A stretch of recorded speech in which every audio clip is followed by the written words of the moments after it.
할렐루야! 우리 주님의 크신 은혜와 사랑이 오늘 사랑하는 모든 여러분들과 함께 하시기를 주님의 이름으로 축원합니다. 사랑하는 여러분, 오늘 우리는 여러분 르호보암의 어떻게 보면은 큰 신앙의 결정의 순간을 바라봅니다. 여러분 전쟁을 할 직전까지 갔었다가 여러분 그 발걸음을 멈추게 되었는데요. 여러분 이것이야말로 어떻게 보면은 굉장히 강당 있는 선택이었습니다. 여러분 우리가 잘 아는 것처럼 여러분 르호보암은 사실은 실정을 했어요.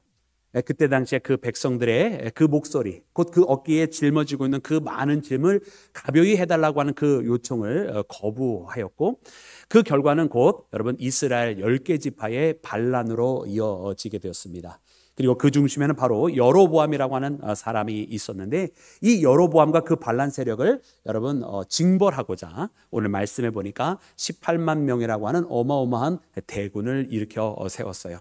그런데 이 18만 명이라고 하면 엄청난 숫자인데, 여러분 이 대군을 가지고 전쟁을 하러 가다가 하나님의 선지자를 통해서 주시는 그 말씀, 여러분 그 말씀으로 말미암아 여러분 그 가던 길을 멈추고 돌이키게 되는 여러분 르호보암을 보게 됩니다. 그래서 오늘 말씀의 주제의 핵심에는 바로 그 멈춤의 신앙이라고 하는 여러분 큰 주제가 있어요. 그래서 이 말씀을 보면서 그 가던 길을 멈추어 세울 수 있는 것, 곧 자기가 이 길을 가지 아니하면 오히려 자기에는 더 나락으로 떨어질 수도 있는 그런 위험이 있음에도 불구하고 하나님의 말씀에 순종하여 그 가던 길을 멈추어 세울 수 있는 그 신앙을 바라보면서 여러분 오늘 우리도 이 르호보암의 역대기 속에 나와 있는 이 말씀으로 말미암아 내가 가는 그 길이 아니라 하나님께서 인도하시는 그 길로, 내가 가고자 하는 그 길이 아닌 하나님께서 나로 하여금 가게끔 하시는 그 길로 나아가는 나와 여러분이 되기를 주님의 이름으로 축원합니다. 여러분 그러면 먼저 그때 당시에 르호보암의 상황을 말씀 속에서 다시 발견하기를 원합니다. 우리 1절부터 4절까지 말씀입니다. 우리 본문 말씀 1절부터 4절까지 말씀 다시 한번 합독해서 읽겠습니다. 시작. 르호보암이 예루살렘에 이르러 유다와 베냐민 족속을 모으니 택한 용사가 18만 명이라 이스라엘과 싸워 나라를 회복하여 르호보암에게 돌리려 하더니 여호와의 말씀이 하나님의 사람 스마야에게 임하여 이르시되 솔로몬의 아들 유다왕 르호보암과 유다와 베냐민에 속한 모든 이스라엘 무리에게 말하여 이르기를 여호와께서 이같이 말씀하시기를 너희는 올라가지 말라. 너희 형제와 싸우지 말고 자기 집으로 돌아가라. 이 일이 내게로 말미암아 난 것이라 하셨다 하라 하신지라. 그들이 여호와의 말씀을 듣고 돌아가고 여로보암을 치러 가던 길에서 되돌아왔더라. 아멘, 아멘, 할렐루야. 여러분 바로 이것이 그때 당시 르호보암이 여러분 당면하게 된 상황입니다. 말씀은 분명히 여러분 르호보암에게는 18만 명이라고 하는 군사가 모여들게 된 것을 기록하고 있습니다.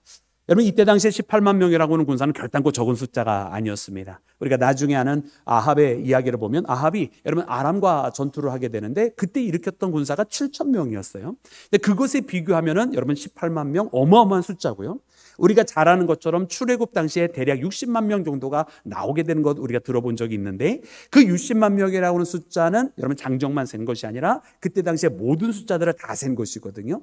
그에 비해서 오늘 군사 칼을 들고 싸우고자 모였던 사람들이 18만 명이라고 한다면 여러분 이 사람들은 어마어마한 대군이었던 것을 우리가 말씀을 통해 발견합니다. 여러분 그러면 이 정도 모였으면은요 지금 갓 결성해서 어떻게 보면은 르호보암에게 반란을 일으킨 거 아니에요? 그 반란 세력을 충분히 진압할 수 있었겠습니까? 없었겠습니까? 네, 좀 생각을 좀 많이 해봐야 되나요? 그렇지 않고 오늘 말씀은요, 이 18만 명이라고 기록해 주신 이유는 이 숫자는 충분하고도 남는 숫자라는 거예요. 그때 당시에 이 반란 세력 조직도 되어 있지 아니었을 것이고요. 여로보암이 그때 당시에 나와서 간구하고 이야기했지만 듣지 아니했을 때 다윗의 집이 우리에게 해준 것이 무엇이 있느냐고 말하면서 그때 당시에 나머지 이 10개의 지파들이 이 여로보암에게 복속하였을 때 여러분 그들은요 아직은 오합지졸이고 아직 어떤 조직력을 갖추지 못한 그런 세력이었던 것입니다. 그런데 이와 같은 세력을 상대로 18만 명이라고 하는 대군이 모였으면요 여러분 이것은 이기고도 남고 진압하고도 남는 그런 숫자였던 것이에요. 여러분 그러면 이 정도면 그냥 하면 되는 거 아니겠어요? 그런데요 여러분 이 르호보암이 그 가던 길을 멈추게 됩니다. 말씀은 분명히 그 이유에 대해서 우리에게 가르쳐 주세요. 스마야라고 하는 한 선지자가 나타나서 그가 하나님의 말씀을 전하여 주게 되는데, 여러분 어떤 말씀을 전해 주느냐? 우리가 4절 말씀 아까 읽었던 여러분 그 4절 말씀, 여러분 그 4절 말씀을 다시 한번 눈으로 따라와 보면 뭐라고 기록이 되어 있습니까? 하나님께서 말씀하시는 거예요. 너희는 그들과 싸우지 말라, 올라가지 말라, 각기 너희 집으로 돌아가라 말씀하시는 거예요. 왜냐? 이 모든 것이 내게로 말미암았다라고. 이 모든 상황이 하나님께서 일으키신 상황이고, 지금 저 여로보암과 그 10개의 지파들이 다른 형제들과 나뉘어져서 가겠다고 말하고 있는 이 모든 상황들이 여러분 사실은 하나님께서 일으키신 사건이라고 이렇게 말씀하고 계시다고 하는 것을 여러분 우리가 발견해야만 할 줄로 믿습니다. 여러분 그러면 이 상황은 도대체 어떤 상황이냐는 거예요. 여러분 이 상황은 우리가 잘 돌이켜보면 과연 하나님께서 말씀하신 대로 하나님께서 만드신 상황이에요. 왜냐? 여러분 우리가 잘 아는 여러분 이 솔로몬의 이야기를 보면 우리가 역대기 속에서는 솔로몬이 아름답게 솔로몬의 일대를 마치는 것을 봅니다. 그가 하나님 앞에 일천번제로 기도를 통해서 그의 여러분 왕의 시대를 시작을 했고, 그가 살아가면서 제일 먼저 하나님 앞에 성전을 봉헌하여 드렸고, 그리고 그렇게 성전 중심으로 하나님 앞에 기도할 처소를 중심으로 그렇게 하나님 앞에 기도하는 첫 번째 사람으로 그렇게 살아가서 그의 지세가 왕성하게 되었다라고 하는 것을 여러분 말씀이 역대기에서 기록을 해주고 있어요. 그러나 이것은 철저하게 우리가 잘 아는 것처럼 솔로몬의 전반부에 해당하는 여러분 그의 왕권의 시대입니다. 여러분 솔로몬의 후반기에서는요, 이 솔로몬도 안타깝지만 여러분 부패했어요. 타락해졌어요.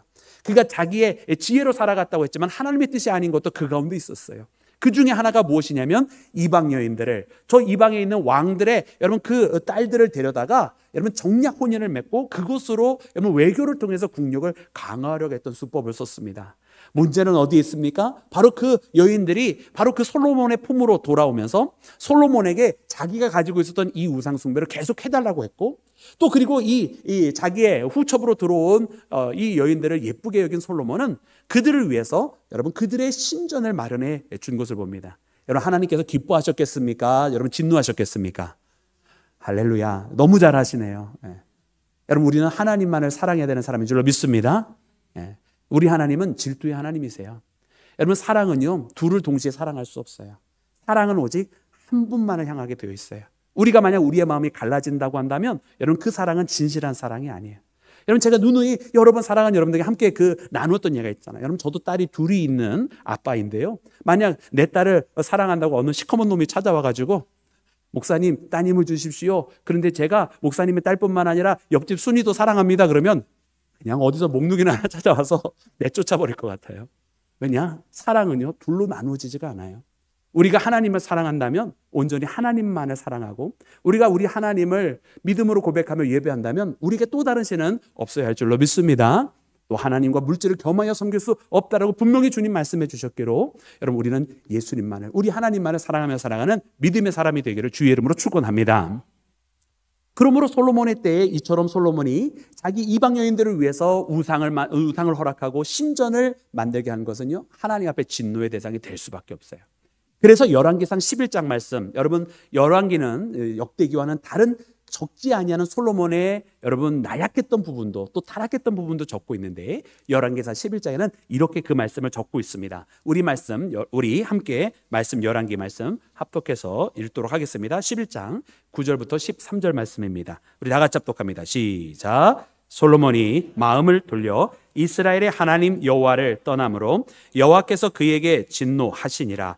여호와께서 일찍이 2번이나 그에게 나타나시고 이 일에 대하여 명령하사 다른 신을 따르지 말라 하셨으나 그가 여호와의 명령을 지키지 않았으므로 여호와께서 솔로몬에게 말씀하시되 내게 이러한 일이 있었고 또 네가 내 언약과 내가 네게 명령한 법도를 지키지 아니하였으니 내가 반드시 이 나라를 네게서 빼앗아 네 신하에게 주리라. 그러나 내 아버지 다윗을 위하여 내 세대에는 이 일을 행하지 아니하고 내 아들의 손에서 빼앗으려니와 오직 내가 이 나라를 다 빼앗지 아니하고 내 종 다윗과 내가 택한 예루살렘을 위하여 한 지파를 내 아들에게 주리라 하셨더라. 아멘, 아멘. 여러분 하나님께서 진노하사 솔로몬에게 이와 같이 말씀하셨다는 거예요. 하나님께서 일찍이 2번이나 나타나셔서 그에게 경고하시고 훈계하셨지만 그럼에도 불구하고 솔로몬이 듣지 아니하기로 하나님께서 그에게 진노하셨다는 거예요. 그리고 그 진노하신 내용을 보니까 하나님께서 네가 이같이 행하였다. 그리고 내 언약을 지키지 아니하고 내가 너에게 일렀던 그 모든 법도를 따르지 아니하였다라고 하나님 말씀하시면서 내가 반드시 너에게서 네 나라를 빼앗아 너의 신하에게 주리라 하나님께서 솔로몬에게 이렇게 진노하셨던 것입니다. 그러니까 그 하나님께서 그 솔로몬에게 진노하사 말씀하신 그대로 벌어진 사건이 바로 오늘 본문 말씀에 나오는 이 르호보암에게서 반란을 일으켜 떠나간 10개의 지파에 대한 이야기라는 거예요. 이 사랑하는 여러분, 오늘 이 말씀을 보면서요, 여러분 우리는 그런 것을 느껴요. 그런데 하나님께서 그러면 솔로몬에게 진노하셨으면 여러분 솔로몬에게 그와 같은 일을 행하시지 왜 하나님께서 솔로몬의 때에 이르지 아니하셨을까? 여러분 우리 아까 말씀에도 보니까 내 아비 다윗에게 한 약속 때문에 하나님께서 그렇게 하셨다고 말씀하셨는데요. 여러분 다윗에게 한 약속은 어떤 약속이냐면 바로 사무엘하 7장에 나와 있는 말씀이에요. 여러분 다윗이 하나님 옆에 성전을 짓기를 사모했던 건 여러분 아시잖아요. 이 성전은 솔로몬이 지었지만 그러나 원래는 다윗 그의 아버지였던 다윗이 먼저 가졌던 마음이잖아요. 하나님께서 나타나셔서 내가 언제 너더러 성전을 지으라 하더냐. 여러분 하나님께서 이렇게 말씀하셨어요. 물론 하나님의 마음은요 건물에 있지 아니었기 때문에 하나님은 그의 백성과 함께하는 것을 기뻐하시는 분이기 때문에 건물을 필요로 하시는 분이 아니었어요. 그러나 여러분 다윗이요 자기는 좋은 궁궐에 있으면서 하나님의 장막은 하나님의 집은 여전히 천막처럼 되어져 있는 것을 보면서 안타까워하면서 이대로 있을 수 없다. 어떻게 나는 이렇게 새롭게 다윗성을 아합과 함께 지어가면서 훌륭하게 지어놨잖아요. 나의 집은 이렇게 멋진데 어떻게 하나님의 집은 저런 천막 가운데 있을 수 있느냐 하면서 하나님 앞에 성전 짓기를 사모했어요. 여러분 그럴 때 하나님께서 이 다윗을 축복하시고 여러분 그를 복되게 하시면서 여러 가지 약속들을 정말 넘치는 약속을 주시는데 우리가 잘 아는 것처럼 이 약속은 다윗과 다윗의 아들 솔로몬에게만 주신 약속이 아니라 사실은 그를 통해서 다윗의 후손 예수 그리스도로 말미암아 하나님께서 주신 약속 다윗을 통해서 네 나라가 영원하리라 말씀하신 곧 구세주가 이 다윗의 혈통을 통해서 나게 될 것이라고 하는 그런 어마어마한 축복을 해주셨던 것을 여러분 우리가 다시 한번 되돌아보게 됩니다. 여러분 그래서 하나님 앞에 기쁨이 되었던 이 다윗 여러분 근데 하나님께서요 이 다윗에게 그 축복을 허락하여 주실 때 사실은 구체적으로 하나하나 보면은요 하나님께서요 다윗에게 내가 내 나라를 견고하게 하리라 말씀해 주시고 내 아들이 내 왕위를 이어가리라 말씀하게 하시면서 그 또한 견고하게 되리라 말씀하여 주시는데 하나님께서 어디까지 말씀을 해 주시냐면 그에게 아비가 되어주리라 말씀해 주세요. 그러나 여기에는 하나의 단서가 있었어요. 뭐냐면 하나님의 명령을 지키고 하나님의 법도를 따르면이라고 하는 여러분 그 명령이 그 조건이 하나 달려져 있었어요. 그런데 솔로몬의 후반기 어떻게 됐습니까? 전반기에는 1,000번제를 드리면서 하나님 앞에 기도로 나아가고 성전을 드리고 또 거기서 기도하고 실제로 하나님을 믿는 신앙을 솔로몬이 가졌었지만 그러나 우리가 아까도 이야기한 것처럼 후반기의 솔로몬은 여러분 변하였고 타락하였던 것입니다. 그래도 하나님께서 다윗과의 약속을 기억을 하고 계셨어요. 하나님께서 다윗에게 약속하여 주실 때에 그의 아들을 견고하게 그의 나라를 견고하게 하리라고만 말씀하시는 것이 아니라 뭐라고 하나의 말씀을 더해 주셨냐면 하나님께서 사울에게 은총을 빼앗은 것처럼 그에게는 그렇게 하지 아니하리라 말씀하셨어요. 여러분 사울에게 은총을 빼앗았다고 하는 것은 무슨 뜻입니까? 그가 하나님의 품에서 벗어남으로써 여러분 더 이상 사울을 통해서 이스라엘의 나라를 이어가게 하지 아니하시고 그것을 하나님께서 다윗에게 주셨잖아요. 하나님께서 다윗을 이스라엘의 주권자로 만들어 주셨잖아요. 바로 그처럼 하나님께서 그의 아들이 혹 지키지 아니하면 하나님께서 징계하시려니와 사울 때처럼 그렇게 하지는 아니하시겠다고 말씀하신 거예요. 그래서 우리가 아까 읽었던 열왕기상 말씀해 보니까 이 솔로몬이 하나님 앞에 범죄를 짓게 되는데 하나님께서 다윗과 함께 하신 약속을 기억하면서 이 솔로몬에 대하여 그러나 너에게 하지 아니하고 너의 아들에게서 하겠다 말씀하신 것입니다. 참 이것을 보면은요 여러분 선대의 신앙이 얼마나 중요한지를 깨닫게 돼요. 할렐루야. 여러분 오늘 우리의 신앙이요 그냥 우리 때로 끝나고 지나가는 신앙이 아니라 오늘 우리의 신앙의 열매를 통해서 우리의 자녀들이 하나님 앞에 기회를 한 번 더 받는다고 하는 사실을 말씀을 통해 발견하게 되는 줄로 믿습니다. 여러분 오늘 우리의 기도가 우리의 때로 끝나는 것이 아니라 우리의 기도가 하나님 앞에 연락이 되었고 하나님께서는 우리의 기도를 잊지 않고 계시며 우리가 주님 앞에 또 아뢰었던 그 모든 것을 하나님께서는 응답하시기를 우리의 생명이 이 땅에서 끝난다 할지라도 하나님은 그 세대를 거쳐가면서 이어가시며 그 약속을 이루어 주시는 분인 줄로 믿습니다. 그러므로 사랑하는 여러분, 오늘 이 시간 우리가 주님 앞에 기도하기를 멈추지 않아야 할 줄로 믿습니다. 우리가 주님 앞에 간구하면 여러분 하나님 그 기도를 들으시고 이루어 주신다라는 말이에요. 나의 생명이 이 땅에 끝난다 할지라도 내 자녀들을 위해서 기도하였던 기도, 내 손자들을 위해서 기도하였던 기도, 내 모든 후손과 이 나라와 이 민족을 위해서 기도하였던 그 모든 기도의 제목들은 하나님께서 다 들으시고 하나님의 때에 이루어 주시는 그런 은혜의 하나님이심을 우리가 깨달아 더욱더 우리의 기도의 자리를 지키며 나아가기를 주 예수 그리스도의 이름으로 축원합니다. 사랑하는 여러분, 그래서 오늘 말씀을 보니 그래, 이 모든 것이 하나님에게로부터 나왔구나라고 하나님 말씀하여 주실 때 여러분 르호보암은 그 발걸음을 멈췄어요. 그러나 사랑하는 여러분, 이 발걸음이 결단코 쉬운 발걸음은 아닙니다. 왜냐? 여러분 한번 돌이켜 생각해 보세요. 하나님께서 하나님으로 말미암아 이스라엘이 분열이 된다고 말씀을 해주셔도 실제로 르호보암이 경험해야 되는 것은 무엇입니까? 어떻게 보면은요, 자기의 실정이에요. 왜냐? 여러분 그 어깨의 짐을 가볍게 하여 주소서라고 했었던 그 청원을 자기가 물리쳤잖아요. 그잖아요. 그리고 자기의 판단에 의해서 벌어진 것이 바로 이 10개의 지파의 반란이고 북왕국의 분리라는 말입니다. 그러니 어떻게 보면은요, 세상 사람들이 그래 하나님께서 하셨어라고 말을 해도 이거를 사람들은요, 변명거리라고 들을 수도 있는 거 아니에요? 자기의 실수를 가지고 하나님 앞에 탓한다라고도 말할 수 있는 거 아니에요? 아니, 그럴 수 있는 상황인 거예요. 충분히. 그러니까 르호보암이 처음부터 이 18만 명이라고 하는 대군을 불러일으킨 것도 어떻게 보면 자기의 실정대로 끝나지 아니하고 다시 이스라엘을 분리되지 않게 하고 하나의 왕국을 유지하려고 하는 여러분 인간적인 노력, 자기가 왕으로서의 그 위엄을 지킬 수 있는 어떻게 보면 유일한 방법이었던 거예요. 또 그렇게 해야 하는 것이 우리 인간의 눈에도 마땅합니다. 여러분, 우리가 어떻게 12개의 지파가 내 권한 안에 들어왔는데 갑자기 10개의 지파가 나간대요. 그러면 오케이 굿바이 나중에 다시 보자 이럴 수 있습니까? 그럴 수 없는 거거든요. 그래서 그 반란은 진압해야 되는 것이거든요. 아니, 인간의 역사는 다 그런 것이거든요. 그런데 어떻게 했습니까? 르호보암이 하나님께서 스마야 선지자를 보내셔서 아니다, 그 발걸음을 멈추어라, 내 형제들과 싸우지 말아라, 그리고 각기 자기의 집으로 돌아가라, 이것은 나로 인하여 인한 것이다, 하나님 말씀해 주실 때에 놀랍게도 그 말씀에 순종했다라는 것입니다. 이 순종은 자기의 뜻을 내려놓는 순종이에요. 그리고 자기가 수치를 당할 수 있다라고 하는 것도 알매도 불구하고 그 모든 것을 감당하고 내린 결정이라고 하는 사실을 여러분의 말씀을 통해 발견해야 할 줄로 믿습니다. 그래서 여러분 가던 길을 멈추는 여러분 그 순종은요, 쉬운 게 아니에요. 가던 길을 멈추는 그 순종은요, 내 자존심 다 버려야 되는 것이고요, 내 인간적인 생각도 다 버려야만 할 수 있는 순종이 멈추는 순종입니다. 그것이 하나님의 뜻이 아니라고 하는 것을 알았을 때에도 여전히 주님, 그러나 내가 이것을 행하지 않으면 나는 뭐가 됩니까? 라고, 내가 왕으로서 뭐가 됩니까? 라고 하나님 앞에 한탄할 수밖에 없는 것이거든요. 그리고 세상 그 누가 봐도 내가 이 길을 걸어간다고 해서 뭐라고 그럴 사람들이 아무도 없어요. 그럼에도 불구하고 하나님께서 명령하셔서 나보고 수치를 당하라고 하신다면 그 수치를 당하겠습니다라고, 이것이 나의 실정이 그대로 드러나는 일이라 할지라도 주님 말씀하셨기에 내 이 길을 멈춥니다라고 할 수 있는 이 신앙은요, 엄청 대단한 신앙입니다. 사랑하는 여러분, 그러나 이와 같은 결정을 할 수 있는 믿음의 사람이 되어야 할 줄로 믿습니다. 여러분, 오늘 우리가 만약 이와 같은 결정을 내리지 못한다고 한다면 우리는 그냥 우리 사람의 의지대로 살아가는 사람이에요.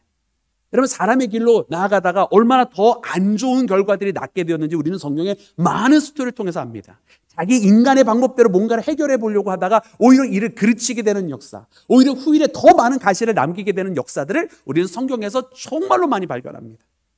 그런데 여러분, 안타깝게도 많은 사람들은 여전히 그 많은 하나님께서 알려주시는 그 성경의 안타까운 악의 손안의 연결고리들을 우리들에게 보여주심에도 불구하고 우리는 여전히 지금도 그런 선택을 할 때가 참 많이 있어요. 내 인간적인 선택, 내 인간적인 방법, 내 힘으로 뭔가 해결해 보려는. 사랑하는 여러분, 오늘 하나님께서 우리에게 주시는 말씀 무엇입니까? 하나님께서 우리에게 때로는 너의 가는 그 길을 멈추고 나의 목소리를 들으라라고 말씀해 주고 있어요. 여러분, 우리는 하나님의 목소리를 듣고 하나님의 말씀에 순종할 준비가 되어 있습니까? 바라고 원하기는 우리의 뜻이 아무리 높다 하고 우리의 뜻이 아무리 바르게 보인다 할지라도 하나님이 말씀해 주실 때 잠깐 그 발걸음을 멈추어 세우고 하나님의 뜻에 따라 움직이는 믿음의 사람 되기를 주의 이름으로 축원합니다. 사랑하는 여러분, 놀라운 것은 그 다음에 이어지는 말씀이에요. 여러분, 어떻게 보면 인간적으로 여러분 수치를 당하고 왕권의 위협을 받을 수 있는 르호보암에게 그런 일이 오히려 닥치지 않는 것을 보게 됩니다. 어떤 일들이 벌어졌느냐? 오늘 본문 말씀에 보니까요, 이 13절부터 17절 가운데 나와 있는 말씀이 여러분, 사람들이 도리어 르호보암 쪽으로 점점 더 내려오기를 시작한 것을 보게 됩니다.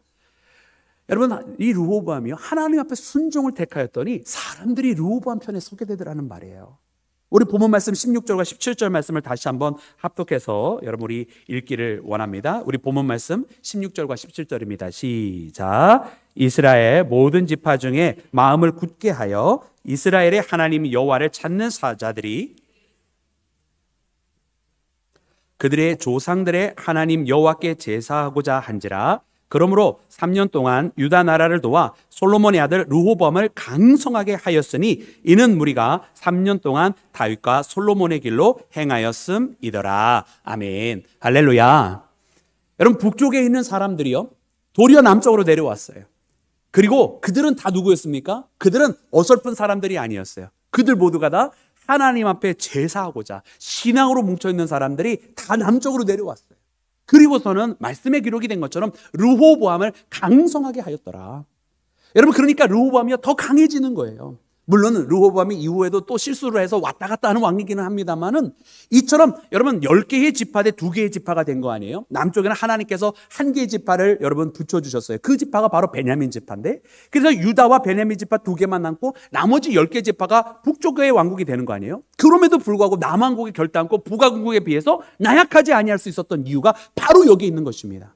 그 북쪽에 있었던 사람들 가운데 하나님만을 섬기고 하나님 앞에 예배하기를 원하는 신실한 사람들, 자기의 삶보다 신앙이 먼저였던 사람들이 전부 다 남쪽으로 내려오게 되는 거예요. 그러니까 이 남왕국이 숫자적으로 적었고 지파의 숫자도 압도적으로 부족했지만 그들이 결단코 지지 아니하는, 아니 오히려 망한 숫자로 나중에 이스라엘이 멸망할 때를 보니까 오히려 북왕국보다 더 견딜 수 있었던 것은 바로 이처럼 하나님께서 이 남왕국을 강대하게 만들어주셨기 때문인 줄로 믿습니다. 하나님 앞에 순종의 길을 걸어갔더니 여러분 그처럼 되었다라는 말이에요. 여러분, 우리가 이것은 여로보암의 모습과 여러분 비교해서 볼 수가 있어요. 여로보암은 어땠습니까? 저 북왕국을 이제 만들게 되는 여로보암, 여러분 하나님께서 선지자를 보내셨어요. 그에게도 선지자를 보내셨어요. 어떻게 했습니까? 그래서 옷을, 그 옷자락에 있는 여러분 그 천을 12조각을 여러분 찢어서 12개의 천을 보여주고 그 가운데에 10개를 잡아서 여로보암 손에 쥐어주는 거예요. 무슨 뜻입니까? 12개의 이스라엘 지파 중에 10개의 지파를 주겠다는 뜻 아니에요? 그리고서는 여로보암에게 이야기해 주시기를 네가 하나님의 법도와 그의 율례를 지키면 너를 강성하게 할 것이라고 축복을 해줬어요. 그러면 여러분 여로보암이 여러분 이와 같은 축복을 들었으면 어떻게 해야 되는 겁니까? 여러분 우리가 여로보암이었으면 어떻게 했을 것 같으세요? 10개의 지파를 맡겨주신데 하나님께서 서울, 경기도, 강원도, 전라도, 경상도 다 주신대. 한두 군데만 빼놓고 주신대. 여러분 그러면 어떻게 하겠어요? 하나님 앞에 말씀대로 순종하며 살아가는 거 아니겠어요? 아멘 안 하시는 거 보니까 우리도 여로보암하고 별반 다르지 않을지도 모르겠네. 여러분 우리는 그렇게 하면 하나님 앞에 아멘 하면서 주님의 말씀에 더 순종하며 따라가야 될 줄로 믿습니다. 그런 것이거든요. 그런데 여로보암이 그 선택을 하지 않는 거예요. 여러분 우리가 잘 아는 것처럼 솔로몬의 시대에 그가 성전을 세워놓고 이스라엘의 삶의 중심을 성전 중심으로 만들어 놓습니다. 그래서 절기만 되면 성전에 찾아오게 만들었어요. 이스라엘이 분명 이 지파가 남북으로 나뉘어졌어도요, 그들은 신앙적으로 살아가는 그런 어떤 관습이 있었기 때문에 절기만 되면 북쪽에 있는 사람들도 어떻게 했겠습니까? 다 남쪽에 내려가서 예루살렘 성전에 올라가서 예배를 드리지 않았겠어요? 그러니까 여러분 여로보암 마음속에 어떤 마음이 생겼냐면 이래다가는 내가 언젠가 나의 모든 백성들을 빼앗겨 버리겠구나 생각하고서는 여러분 저 북쪽에 저 사마리아 지역에 그리심산에다가 거기에다가 여러분 저 예루살렘 성전을 대신할 것을 세워놓은 거예요.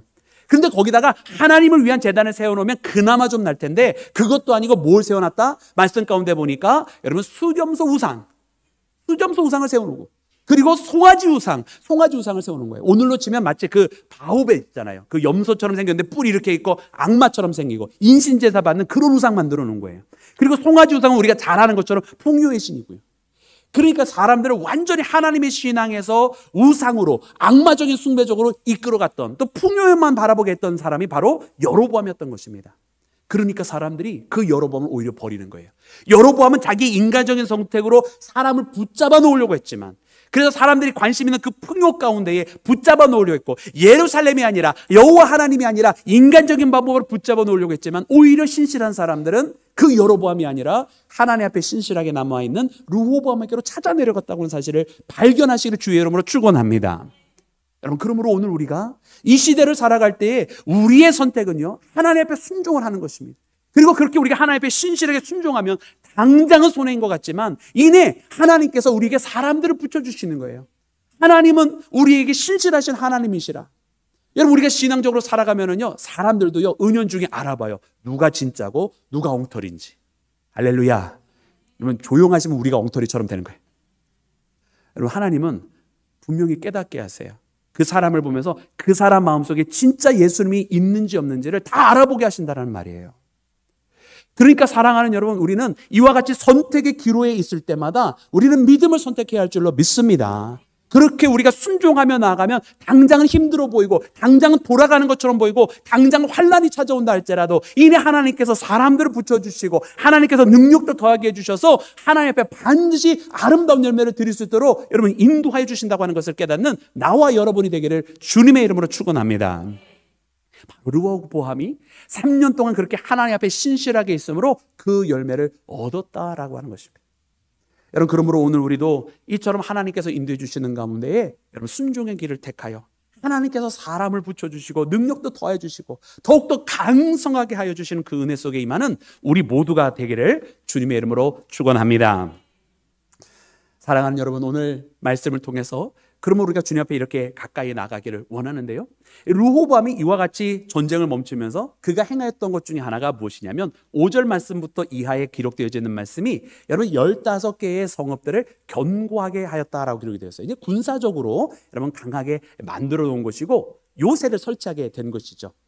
그러나 여러분, 안타까운 것은 무엇이냐면 르호보암이 세워놓았어야 할 진짜 요새는 여러분 성읍들이 아니었습니다. 우리가 아까도 앞서서 이야기한 것처럼 이 르호보암이 왔다 갔다 한다 그랬잖아요. 르호보암이 3년 동안은 하나님 앞에 신실하게 있었지만은 또 그 이후의 시간에는 르호보암이 다시 하나님 앞에 여러분 범죄를 하였어요. 그러니까 하나님께서 애굽의 시삭을 들어서 이스라엘을 쳐들어오게 합니다. 여러분, 하나님께서 이스라엘을 쳐들어오게 하실 때에 여러분 그 다 15개의 성읍이 제 역할을 했을까요? 아니, 분명히 군사적으로 견고하게 세웠다고 그랬잖아요. 그런데 전혀 역할을 하지 못해요. 왜? 하나님 앞에 범죄했더니 그 요새들은 아무런 힘을 발휘하지 못하고 그저 시삭에 의해서 여러분 짓밟히게 되는 것입니다. 그러니까 여러분, 르호보암이 세워야 했을 진정한 여러분 성읍은 그런 보이는 건물의 견고함이 아니라 믿음의 견고함을 세웠어야 했던 것입니다. 믿음으로 세워놨었으면 그가 지킴을 받았을 것이에요.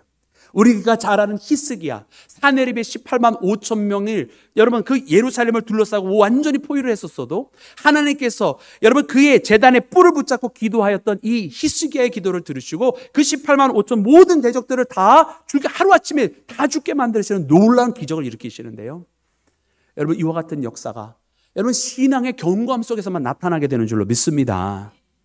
여러분, 히스기야가 나중에 다시 회개하고 돌아오고 그래서 왔다 갔다 하는 여러분 이런 신앙을 보게 되는데, 믿음의 견고함이 없으니까 조금 어려우면 기도했다가 붙었다가 조금 하나님께서 은혜 베풀어 주시고 풀어주시면 다시 옛날로 돌아갔다가 그러다가도 또 다시 어려우면 또 다시 믿음으로 왔다가 갔다가 왔다가. 여러분, 그런 신앙 우리도 주변에서 아주 세게 많이 봅니다. 여러분, 왔다 갔다 하는 그 신앙은 좀 안타까운 것 같아요. 좀 잘해주실 때 정신 차리고 계속 견고하게 붙어 있어서 베풀어 주시는 은혜를 정말 천배만배 누려야 되는데 조금만 풀어지면 다시 옛날로 가고, 그래서 그럼 또 어려움이 있고 환난이 찾아오고 하나님께서 몽둥이로 가르쳐 주시면 그제서야 또 다시 깨닫고 돌아오고. 여러분, 우리는 그런 왔다 갔다 하는 신앙 여러분 살아가서는 아니 되겠습니다. 여러분, 우리가 무릇 세워야 할 것이 있다고 한다면 견고한 신앙을 세워야 할 줄로 믿습니다. 여러분, 오늘 그 순종하였더니 하나님께서 더하여 주시더라라고 하는 그 믿음의 고백은 그래서 한 번만으로 그치는 고백이 되어서는 안 돼요. 우리의 신앙의 여정이요, 한 번 하나님과 큰 은혜를 경험하였다라고 하는 과거의 역사로 이례적인 단번에 끝나는 그런 역사로 끝내서는 안 되고, 날마다 하나님께서 그렇게 하여 주셨다라고, 날마다 하나님께서 그런 은혜를 베풀어 주셨다라고, 날마다 그런 하나님께서 그 은혜와 은총을 우리에게 더하여 주셨다라고 그렇게 매일처럼 고백하는 삶을 걸어가기를 주의 이름으로 축원합니다. 그러므로 견고한 신앙의 성읍을 쌓으십시오. 하나님 앞에 그런 믿음의 성읍을 쌓아서 순종을 통해서 역사해 주셨다고 하는 산 증거들을 날마다 세워가는 나와 여러분이 되기를 주님의 이름으로 축원합니다.